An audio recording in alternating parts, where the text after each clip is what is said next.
Welcome to Friends with Deficits. I'm your host, Adam Sultan, and my next friend is Andy Nolte. Andy Nolte is a musician around Austin, Texas. He's a composer, a keyboardist, guitarist, you name it.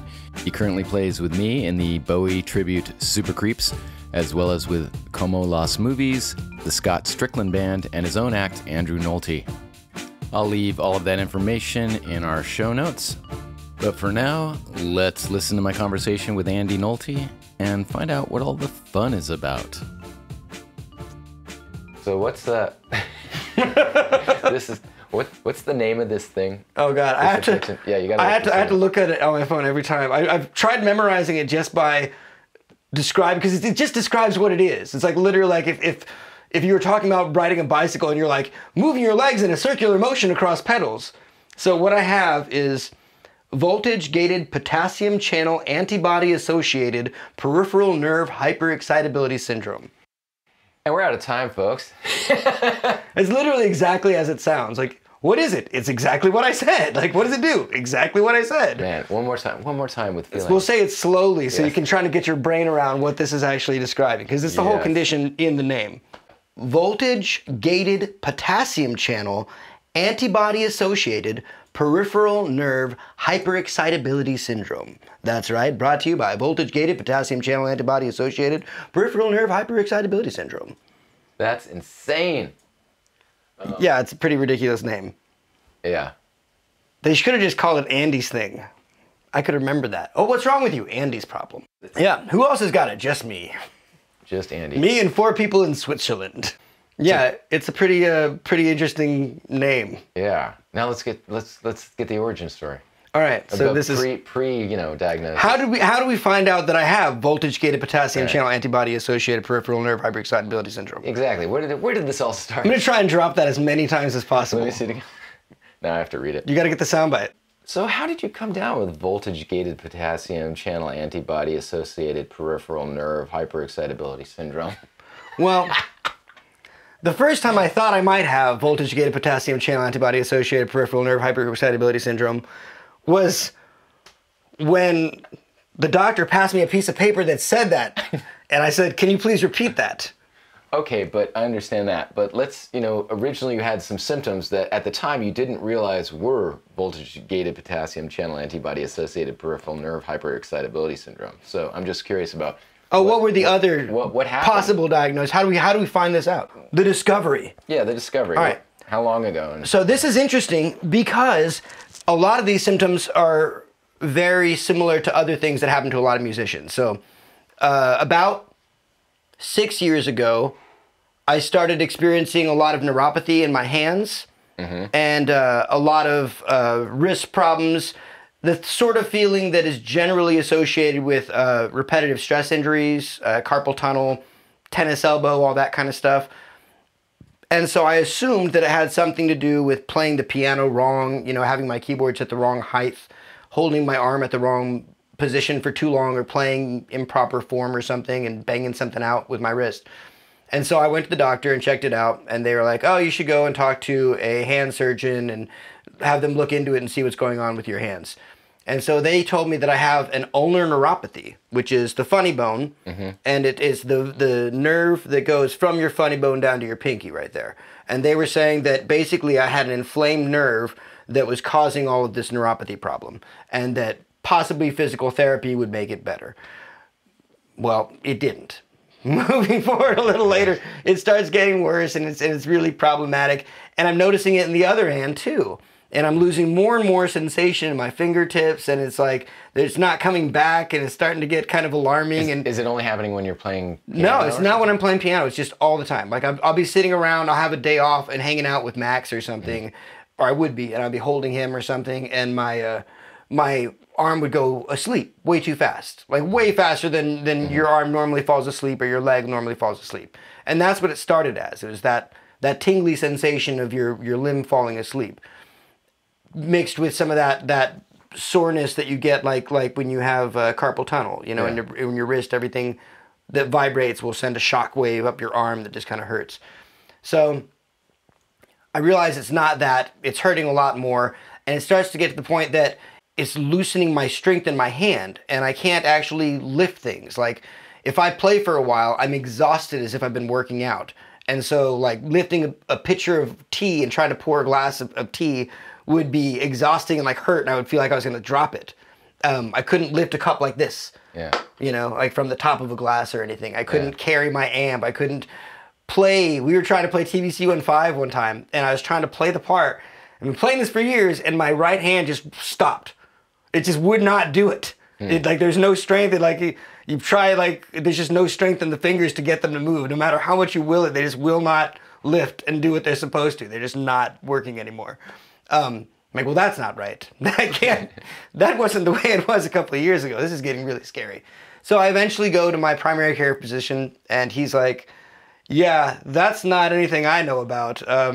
Let's do some blood work and see if it's maybe Raynaud's, which is a circulation problem, where you start to get coldness in your fingertips and you have a lot of soreness and problems with your hands. So he runs my blood panels, doesn't see anything there, tests everything that he can do, which is mostly all just blood work. And he's like, nah, this isn't anything that I understand at all. We're going to send you to a neurologist. So I go to the neurologist, and they say, well, a lot of this could be caused by a pinched nerve in your back, maybe. Let's look into that. So I get like the MRI, and they look at my spine and everything. Nothing wrong there. Okay, well, you could have any number of autoimmune diseases that could cause this, like Lou Gehrig's or MS or cancer. But basically what he said is that for autoimmune diseases, you have to screen for every possible one to eliminate what you don't have in order to diagnose what you do. So I spent basically a year every week getting a different test. So I got CAT scans, and I got MRIs, and I got a ton of blood work, and I got this thing called an electromyography, where they stick a needle inside of you and like jiggle it around, and they have like these electrodes all around you to see like how your nerve system is reacting to the pain. Does this hurt? It does. Okay, well, then that one works. Let's try here. That sounds barbaric. It's fabulous. And the scary thing is that everybody else I know that's got these similar problems that has been through this test like tells you how bad it's going to be ahead of time. So you're like wincing with anxiety going into it, and then it is just as bad as they said. It doesn't help at all, like mentally preparing or bracing for it. So anyways, I go through all these things, scared that I have this or that, and they still can't figure it out. They have no idea what's wrong with it. The problem is that the neuropathy isn't just isolated in my hands at this point. It's gone up my arm, it's in my legs, it's in my back, it's cold fire nerve flares all throughout my body randomly, and then this extreme fatigue where my hands aren't working. It took about, from the first symptoms starting, it was about 5 years, and then around COVID, about 12 months, it just like rapidly set on really, really bad and got to the point where I was just like not functioning, and I was terrified of what was wrong with me. And they still didn't have any answers. There's still no meds. It's just hurting every day. It's like daily functions are not possible. Like, I can't lift hardly anything. I can't write things. I can't use my computer. You know, I'm wearing braces all the time or whatever. And then they tell me, okay, we still haven't got it, but we've eliminated all these things. You don't have, you know, multiple sclerosis. You don't have Lou Gehrig's. You don't have all these other immune things, but you could have these other fun ones. And so it's just new things are scheduled. So then they tell me that I'm going to get a biopsy, and they're going to take a chunk of flesh out of my leg to check the actual small fibers and see what's going on there. Why in your leg if it's happening in your arms? It's happening in my legs and my arms. Okay. It's just a good spot to take a chunk of flesh, I guess. Yeah. It's happening throughout my body, so they're looking for it. It can take it pretty much from anywhere, I suppose. Yeah. They didn't clarify why specifically they were going to take a chunk of flesh out of my knee or something, but. So anyways, they schedule this thing, and then luckily, before that appointment comes up, I get another phone call. It's like, wait, we got a blood panel back, and now we know what it is. Come in, we'll tell to you about it. We'll explain it. And so I go in, I'm like, okay, thank you. I don't have to get, you know, the biopsy part. We're done with the testing. They figured it out. And he tells me, you have benign fasciculation, cramp fasciculation syndrome. I'm like, what does that mean? He says, well, this is this type of peripheral nerve disorder. And it's not actually what I have. What ended up happening is they sent my blood lab off to the Mayo Clinic. And the Mayo Clinic is the ones who identified this. And they're like, yeah, he has this crazy thing. And he's like, yeah, this marker means that you either have this one really obscure thing, or it might be a marker for cancer. So we should still get a screening for that. And you should keep an eye out for that. But most likely it's this other thing. Benign cramp fasciculation syndrome, which is a similar type of peripheral nerve disorder. But it describes something totally different. It describes like these little weird like seizures and stuff.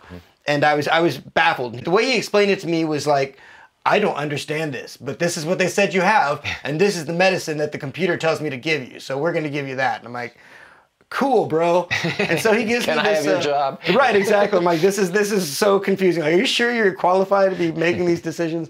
And so he gives me this drug called gabapentin, and it's terrible. As somebody who has been a recreational drug user my whole life, this stuff fucked me up. Wow. Like, I could not function. I think you're the third person on this show that has used gabapentin. It's terrible. It just for me. And you've known me for a decade now, and to see me under many, many states, and I could not function. I could not function. I was like spacier than any version of me you've ever seen. And I was just like narcoleptically passing out all over the place. I'd just be like, oh, I gotta take another 6-hour nap. It was terrible, and I was still in pain. And so they shifted me around, and eventually they got me on something called carbamazepine, which is a type of anti-seizure medicine. And basically what it does is it mutes the signals inside of my nerves that are flaring up and sending the wrong electrical impulse that's causing all the pain. So anyways, clarifying what I actually have. This neurologist thought that I had cramp fasciculation syndrome and gave me eventually carbamazepine, which did help with the pain and is a game changer and like got me back to being able to live a functional life, and didn't have any other answers for me. Didn't have any paperwork, didn't have any explanation of where to read up on it, what dietary changes, any sort of physical therapy, nothing. It's just like, we're done testing, now take these meds, this will deal with it. I'm like, cool, this is weird. I don't really feel confident about this situation at all, but at least I've got meds that are alleviating the pain. So we've got that. That's a good change. So I changed insurance, and now I go to a new primary, and he says, let's get our guys to look at it and figure out what's going on with you. So I go to their neurologist, and I go and see this man, and this is an older guy, and he reminds me of the coach from King of the Hill that like just tells you to walk everything off. He's like, take a saltpeter tablet, walk it off. And I tell him what's going on, and he does not have all of my tests in front of him, and he has not read any of my tests or seen what I've already been tested on. And he hears the thing, and he says, well, have you tried wrapping your arm with ice? I said, well, okay, let me explain it again. Like, it's not just when I play, bro. It's not just the piano or the guitar. Like, just everyday life. I'll just be sitting on the couch. My arm is hurting like crazy and does not function. He's like, well, don't use it. I'm like, even when I'm not using it, it still hurts. Well, wrap it nice. Doc, it hurts when I go like this. Don't go like that. Exactly. He's like, well, it sounds here like the problem is when you're playing piano. Have you tried not playing piano? I'm like, well, that's my job, bro. Like, this is what I do for a living. Like, all of my income is based on my ability to play music. And he's like, huh, well, you should play less music then. I'm like, okay, but what about when I'm not playing? Like, what do I do? But he says, like, I don't think you should be on this this carbamazepine. I don't know why somebody gave this stuff to you. You know that over time that could damage your liver if you take enough of this stuff. And like, I don't think you should be on this at all. Like, seriously, I think you should stop taking that. You should start wrapping it with ice. Do that and let me know how it goes for you. I'm like, okay. And so I go out, like, fuck that guy. I go back and tell my primary the whole situation and ask him for a second opinion. Like, can I get a non-quack doctor who will actually look at my test before he talks to me and like tell me something helpful? So I schedule a new appointment. I go back in, third time's the charm. New neurologist. I walk in the door, and this guy shakes my hand, introduces himself, and immediately tells me what I actually have, who found out about it, what that means to me, what that means to me going forward, what I can take for it, everything you ever wanted to know about voltage-gated potassium channel, antibody-associated peripheral nerve hyperexcitability syndrome. So this guy actually knew and was able to diagnose voltage-gated potassium channel antibody-associated peripheral nerve hyperexcitability syndrome? Well, it wasn't that he diagnosed it. I said the same thing. I was like, dude, thank God. I can't believe that you just said that. And he was like, no, man, I didn't diagnose it. The Mayo Clinic did. They're the ones who knew that you had voltage-gated potassium channel antibody-associated peripheral nerve hyperexcitability syndrome. But I thought the Mayo Clinic at first diagnosed you incorrectly and didn't mention anything about voltage-gated potassium channel antibody-associated peripheral nerve hyperexcitability syndrome. Well, it turns out that my first neurologist just misread the report back from Mayo Clinic, and it wasn't benign cramp fasciculation syndrome. It was, in fact, voltage-gated potassium channel antibody-associated peripheral nerve hyperexcitability syndrome, which is similar, but not the same thing. So he explained to me what's happening is not anything brain-related or anything to do with an autoimmune disorder or anything like that. What's actually going on is, at some point, I got sick, and my body glitched out, and instead of repairing itself and doing what it's supposed to do, it's just permanently glitched out now. Like, say you have like an alarm clock and like one of the LEDs burns out, like you can't go in and get it fixed. It's just that little LED is always gonna look wrong for the 8 now. It's just gonna look like a 0 forever. Like it's burnt out, you know? What is this? At some point you got sick. So it could be any infection. He didn't say what infection. He's like, I don't know when this happened to you, but at some point you had some sort of infection, and your body, when you get infections, be it a cold, be it a cough, anything, be it COVID, but it's just pre-COVID that I got this. So at some point I got some kind of infection, and my body glitched out and made the wrong antibody. Normally your body starts making antibodies to fight whatever you've got, whatever cold it is or whatever. This is the antibody-associated part of the name. Yes, I was looking at that. And the particular antibody that it made wrong, the anomaly antibody in the voltage-gated potassium channel antibody-associated peripheral nerve hyperexcitability syndrome, the anomaly antibody turns out to be potassium. And potassium is a conductor of electricity, which means that it carries signals throughout your body and your nerve system, like when to flex or not flex, and when it's misfiring, it will cause spasms literally inside of your muscles. This is something I learned by having voltage-gated potassium channel antibody-associated peripheral nerve hyperexcitability syndrome. That my particular potassium antibody anomaly is voltage-gated. Interesting. And so the voltage is not being gated effectively, and it's just bursting through and making my muscles tense up and spasm inside of my arms randomly. So when I move my arm like this, instead of just feeling what would normally be my arm raising and contracting, I've got 60,000 tiny little spasms inside of my arm, making it feel like I just did a bunch of push-ups. I assume the amount of potassium you have has nothing to do with it? Nope. It's just all of the potassium I have is wrong. It's the wrong And it'll potassium. never make it right again. I hate when you get the wrong potassium. Forever it's going to make it wrong. It's just like at some point they change the code and you can't recode it. My brain was like, nah man, what if you put a Y right there? It's like, no, that's totally wrong. It's going to short circuit that way. It's like, no, that's how I'm doing it from now on. The typewriter is now set to Y. We cannot change it. But here's the other thing. It's not just my arms.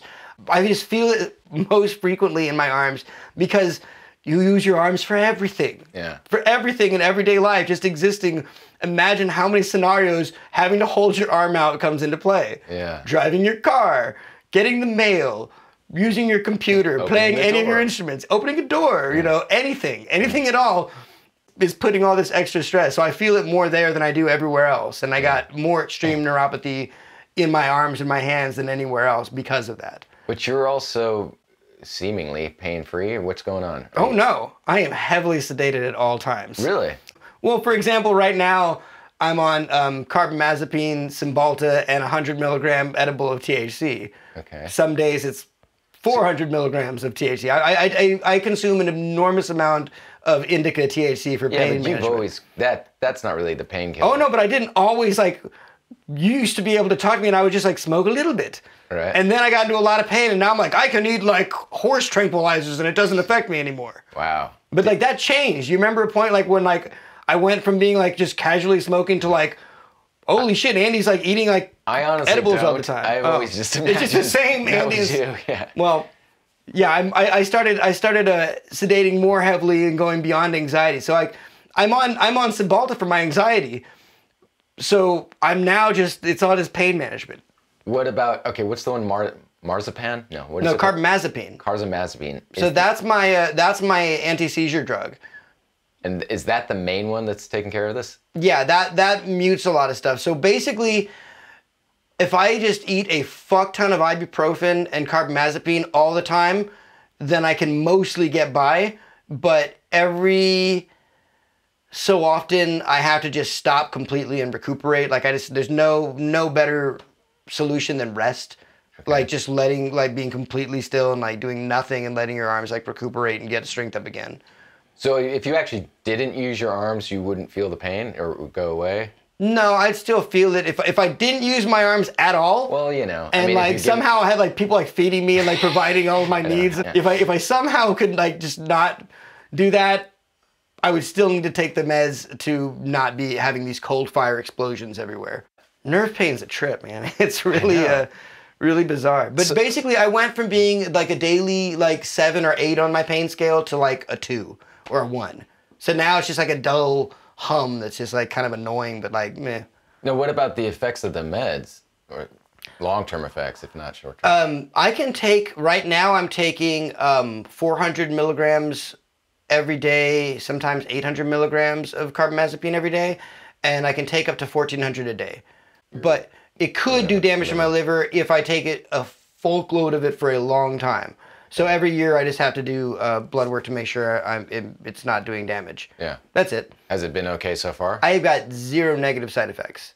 Wow. So I'm down. Like they put me on 3 other things before this. So when I finally got to this one and got the dosage right, my life came back. Like I started to, and now I'm right back to taking 1 million gigs and like it's a somewhat productive life. Yeah. Well, it is limiting, but it's, you know, as long as you're medicating and you're aware of it and like, you know, you're compensating and stuff, it's possible. It's not fatal or anything like that, but you also, I'm never going to get the feeling back. Like that's gone. Everything that's like numb, like it's never coming back. Like I just lost feeling in all these parts of my hands and on my fingertips and stuff. But he says that it's not getting further. As long as I keep taking this stuff, it's not going to get worse. Huh. What caused it was like a whole bunch of those spasms, like so that just killed the nerves.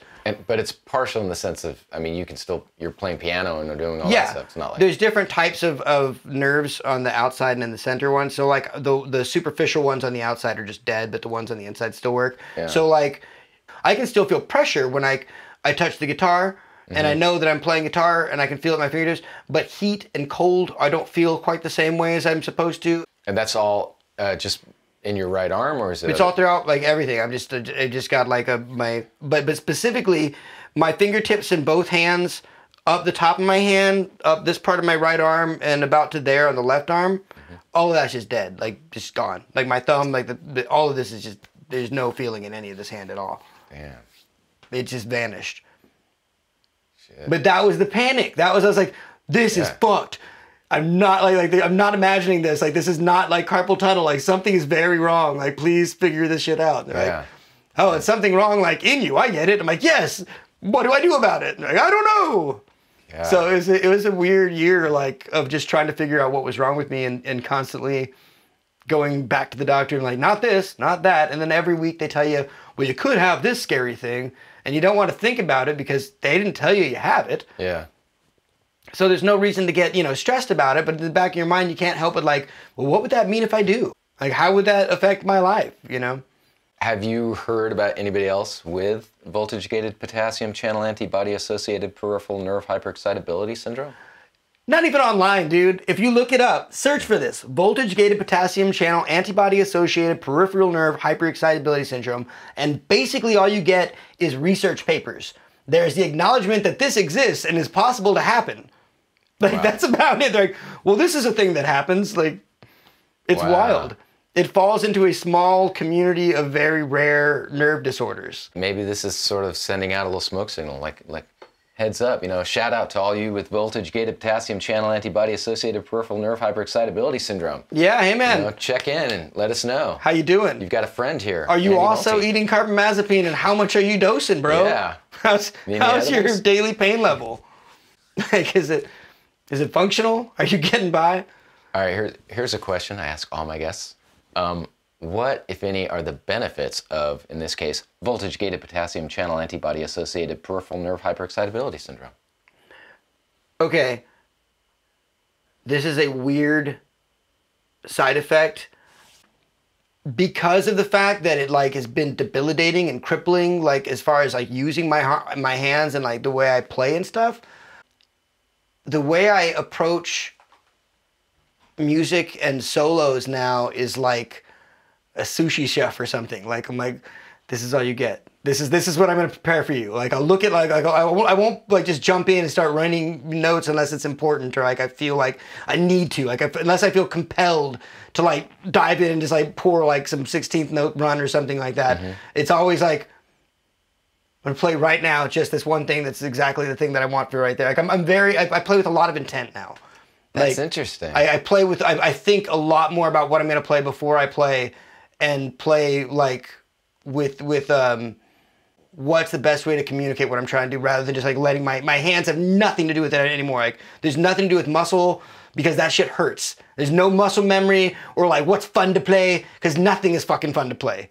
Now it's all about what feels good emotionally and like what's my favorite note to hear. That's like amazing. This makes you a better musician. Well, it makes you thoughtful about it, because it fucking hurts to play. Like it physically is demanding to pick up. So I don't even want to touch. Like I think about music way more than I play these days.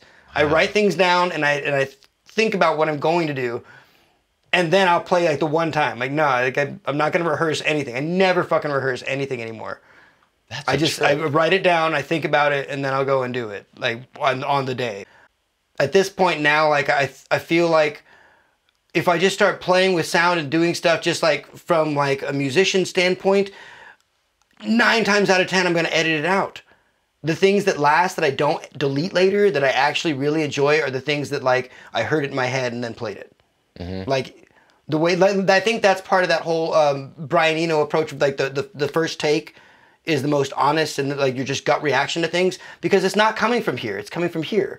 It's your ear and your imagination like filling in what you want to hear right there, as opposed to your hands and your physicality having anything to do with it. Yeah. You got to pick your moments though. Yeah. So that's still like the most interesting side effect, is like because of the pain, it's made me a better player and a more concise player. Like yeah. I'm definitely like picking my battles now. That's pretty good. Well, that's the other thing, is I'm still playing non-stop, like hours and hours every day. I'm like, I don't know what's wrong with me. I'm just compelled all the time. When you talk about playing all the time, is that like for work or for your own enjoyment? Both. Yeah. Every morning, if I'm not working for somebody else, I generally spend 4 or 5 hours just making art for me, like every day.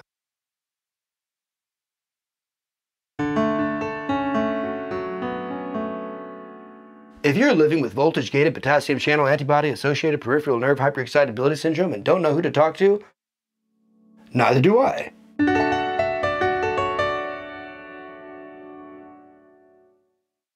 We're back with Andy Nolte and his voltage-gated potassium channel antibody-associated peripheral nerve hyperexcitability syndrome. I can't even say it. Hyperexcitability.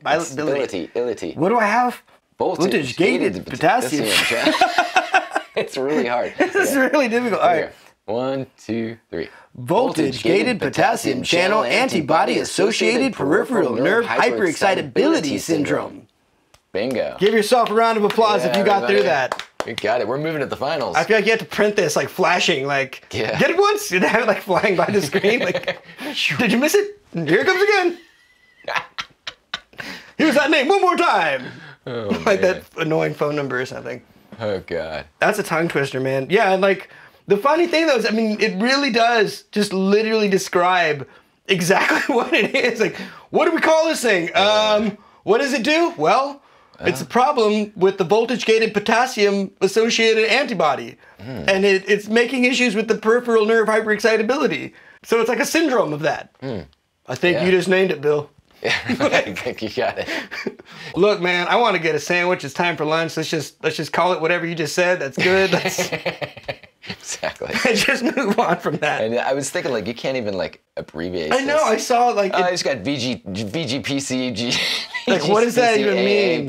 AAPNHS syndrome. And it's like, well, what are their pronouns? Yes. What does that even mean? I just want to be sensitive. Oh, my gosh. The funny thing is, my doctor was like, he wrote it all out and everything. So I'm just going to put this in your chart as, and he like crosses out this whole top first part. He's like, peripheral nerve hyperexcitability. So that works for me. Well, it's good enough. Like, because you have to tag, to where it's like indexed or whatever in the system. Yeah. It's so funny. There was a nurse before my primary care physician came in the other day. I was correcting her. I was like, yeah, on file, I think it says that I have cramp fasciculation syndrome. It's actually voltage-gated potassium channel antibody-associated peripheral nerve hyperexcitability syndrome. And so I've got to spell that out to her and everything and wait for her to do it. And she's like looking through one of these drop-down bars for it to auto-populate. Mm-hmm. And of course, there's no auto-population coming for this long-ass name. And so she's like, can you say it one more time? I'm sorry, it's just not finding it. Can you say it one more time? There's just not something here for that. Can you say one more? I'm just going to type it in. I'm like, yeah, let's do that. But like, seriously, we had to say it like a half dozen times. Just, hold on, can I give you my phone? Yeah. This is what it says. That's crazy. Yeah, it's a mouthful of disease. Yeah. A mouthful of disease. A mouthful of disease.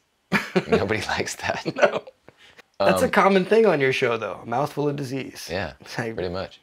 Name your problem. Well. Yeah. God, I should have retitled it. A mouthful of disease. Yeah. Friends with deficits and a mouthful of disease. Mouthful of disease. Today's disease mouthful is... Get your tongue around this one. What else do you have to say about it? I mean, it's unique. I think it was really funny because every time I would talk about this for like 3 years leading up to finally getting on some meds for it, I would describe what is going on with me, and everybody had a different answer. Everybody's going through this. Everybody is like, oh, I've had that. Until you add like the cold fire weirdness that's like, well, what about when the nerve up here like lights on fire and you can't feel this and it's all icy and like, nah, man, that's just you. But all of the the coldness and the neuropathy in the fingertips and the wrist soreness and the fatigue and all that, every musician relates to that because we've all got repetitive stress injuries from playing our instrument too much and just living the life. If you wear your guitar high for jazz. Mm-hmm. Your elbow's at a crook like this for too long. Mm-hmm. You're playing like one form for too long. That will do it to you. Not having proper absorption or stretching in between will do it to you. Same thing with the piano. If your wrists aren't level and you've got it at the wrong heights, that can hurt you real bad. And so some friends are like, oh, have you tried acupuncture? Have you tried massage? Have you tried looking into, because a lot of people have had like disc problems. It's been spinal related. Mm-hmm. It's like a pinched nerve or something. People get into a car accident and they have numbness in their hands or in their feet, or a handful of people turned out to have MS or something like that. Like I've got several friends that discovered they had MS because they had cold feet. There's so many fun testing things for autoimmune diseases. So depending on what they've got, what they rule out when like leads them down the path. Like if yes, then if no, then no spinal tap. They follow the chart down. Well, we're gonna need to take a chunk of flesh out at this point. So what about the this potential infection, illness? Do you have any memory of anything that might have happened? It could have been any number of things. But there wasn't anything like that one time I got super sick. No, man, it's not even like that. Like you could literally just get a cold. Right. And like your body just glitches. Yeah. He said, okay, because I was asking about it. He's like, it's not hereditary. It's not a thing in your DNA or anything like that. It's straight up like you were fine, and then you got some kind of sickness, just some sort of infection where like you could have had like a toothache or something, or you could have had, a stomach ache, or you could have the flu or whatever. And basically anytime your body gets sick, you start creating antibodies to fight that. Yeah. And my body glitched. It's just like that. Like it's like it just made the wrong antibody. But whenever it glitches like that, it's like a coding glitch, and now it's just stuck. And no one knows what causes a glitch. Nope, it just happened. But everybody who's got this, that's how they got it. All three of you? Okay. Yeah, both of us, me and Tim. Do you know how many people have it? No, I haven't found that out yet. But I can't imagine it's very many from the lack of like anything online. Yeah. So. I mean, it's just tumbleweeds blowing by, like, everything you look up about it. Or a lot of people have it and they're not diagnosed. Well, and so misdiagnosed. The other messed up thing about it is like, well, can you eat anything different? It's like, no, what would that change? It has nothing to do with what you're eating. I'm like, oh, well, can you do any exercise for us? Like, no, it doesn't have anything to do with what you're doing to your body. It's like, oh, well, what can you do about it? Like, not that I'm any kind of advocate for acupuncture, but had you done any? No, I that was on my list of like of going to, because I went and did massage a lot, and that was a little bit relieving, and I was doing a lot of these braces and stuff like that, and the problem with massage is that like it relaxed me, but at the same time the pain immediately comes right back. Yeah. Like it doesn't stop anything, I wonder if anything with acupuncture relates to neural pathways, though. I mean, it does seem to work. That'd be with cool if they energy figured, and meridians and that kind of thing. Yeah. I don't know. I mean, it's literally an electrical system malfunction. So you would think that there's some sort of shock treatment, maybe? Right. What I need is a lobotomy. Yeah. Another one. This time to cut the left side. A real, yeah, that's the whole thing. They only did one side. Not the one I did, but like a pro doing it. Remember that time we hooked me up to a car battery? Yeah. What if we got two? We'll fix me right up. I mean, something like that, though. This is my ridiculous imagine. There's got to be a fix, right? Yeah. No, there's not a fix. But at least it's manageable. There is a medicine that is the best medicine for it. Like that's the most. Yeah. Everybody who's got it is using that, and like that's the most effective. Is it affordable?